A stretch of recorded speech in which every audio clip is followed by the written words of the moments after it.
Let's look at how the Advanced Postal Code Match feature works with partial postal code validation option. Start by navigating to your app settings.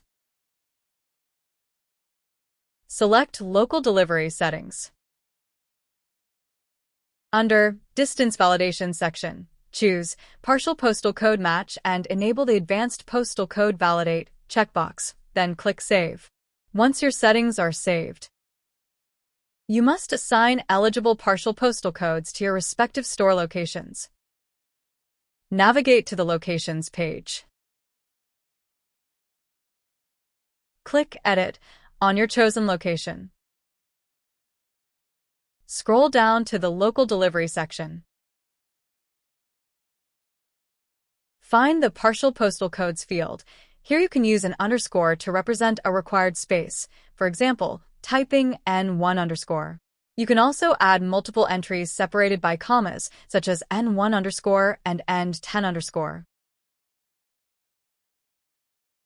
Once done, click Save. Once the settings saved, let's head over to the live storefront cart page to test the validation logic. Refresh your cart page.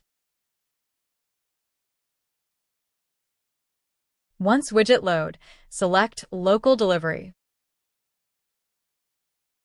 If customer enters N1 space AC zip code, the app detects the space matching N1 _ and confirms the delivery eligible for this zip code.